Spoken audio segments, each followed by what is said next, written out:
அப்துல் காதர் கடைநல்லூர்ல இருந்து கேட்டிருக்கிறாரு. எங்கள் ஊரை சேர்ந்த சுன்னத் ஜமாத்தை சேர்ந்தவர் வட்டி கொடுக்கும் வாங்கும் நிலவள வங்கியில் வேலை செய்துவிட்டு ஹஜ்ஜிக்கு சென்று வந்துள்ளார். அதாவது மேற்பார்வையில இருந்தாராம். அவருடைய ஹஜ்ஜி கூடுமா கூடாதான்னு கேட்டிருக்கிறாரு. அதாவது வங்கியில வேலை செஞ்சிருக்காரு. அவரு மேற்பார்வையாளர் இருந்திருக்கிறாரு.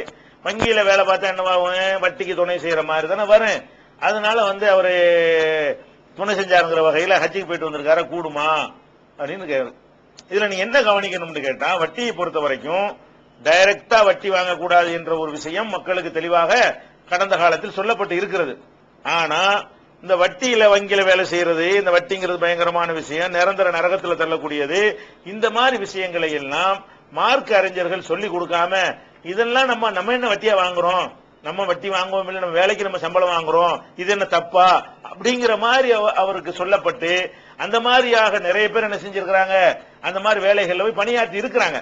ஆனா மத்திய லானல்லாஹு ஆக்கில ரிபா மூக்கிலஹு காத்திபஹு ஷாஹிதைஹி, வட்டி வாங்கி திங்கிறவன், வட்டி திங்க கொடுக்கிறவன், அதை பதிவு செய்யறவன், அதுக்கு சாட்சியா இருக்கிறவன் எல்லாத்தையும் ரசூலுல்லாஹ் சபிச்சாங்க அப்படிங்கிற மாதிரி, குல்லுஹும் சவா எல்லாம் இதுல சமந்தான் அப்படிங்கிற மாதிரியான ஹதீஸ்கள் எல்லாம் சொல்லப்படாம, நம்ம என்ன வட்டியா வாங்குறோம், நம்ம ஒரு பேங்க்ல வேலை பார்க்கிறோம், வேலைக்கு சம்பளத்தை வாங்குறோம், இது ரெண்டு தப்பு அப்படிங்கிற மாதிரி அவர்களுக்கு சொல்லப்பட்டு, இந்த மாதிரியான பாரதூரமான இந்த விஷயங்கள்லாம் விளக்க ஒரு காலம் அப்படிதான் இருந்துச்சு. மார்க்கத்துல மார்க்கத்தை பற்றி எந்த ஒரு அறிவும் இல்லாத ஒரு அடிப்படையில தான் சமுதாயத்தை அறிஞர்கள் வச்சிருந்தார்கள். அப்படியான ஒரு நிலையில் அவர் பணியாற்றி இருப்பாரையானால் அவருக்கு ஒரு சட்டம் இருக்கிறது. அல்லது தெரிஞ்சுக்கிட்டு ஆமாடா வட்டி தப்பு தாண்டா செய்யத்தாண்ட செய்வேன் அப்படின்னு இருந்திருப்பாரையானால் அதுக்கு ஒரு சட்டம் இருக்கிறது. அது அவருக்கும் அல்லாஹ்வுக்கும் உள்ள விஷயம். இப்படி இருந்திருப்பாரையானால் அதுக்கு அல்லாஹ் என்ன சொல்லி காட்டுறான், 2வது சூராவுல பக்ராவுல 275வது வசனத்தை எடுத்து பார்த்தீர்களே ஆனால், ஃபமன்ஜாஹு மௌஇலத்தும் மிர் ரப்பிஹி ஃபன்தஹா ஃபலஹு மா ஸலஃப், யாருக்கு அல்லாஹ்விடம் இருந்து இந்த அறிவுரை கிடைத்த பிறகு, எந்த அறிவுரை, இந்த வட்டி வாங்குறது பயங்கரமான குற்றம் அப்படிங்கிற அறிவுரை கிடைத்த பிறகு ஃபன்தஹா, அதோடு விலகி கொண்டாரோ, ஃபலஹு மா ஸலஃப், அதுக்கு முந்தி உள்ள எல்லாம் அவருக்கு சொந்தம். வ அம்ருஹு இலல்லாஹ், அவருடைய காரியம் அல்லாஹ்விடத்தில் இருக்கிறது.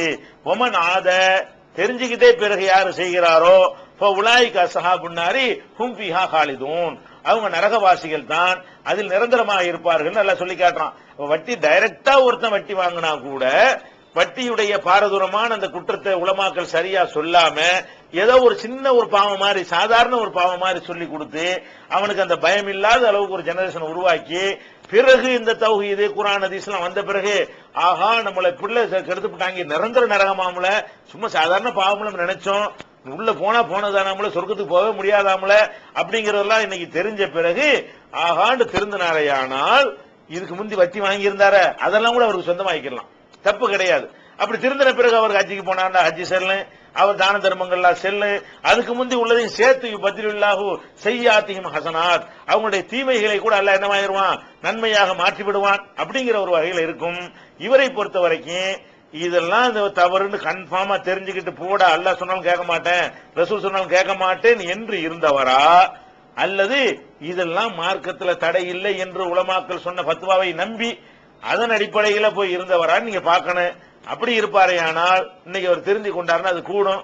இல்ல அதெல்லாம் கிடையாதுன்னு சொல்லி நடந்திருந்தாரையானால் அவருடைய ஹஜ்ஜி மட்டும் இல்ல, நிரந்தர நரகம்னா எல்லாமே போச்சு, எல்லாம் அடிபட்டு போயிடும்.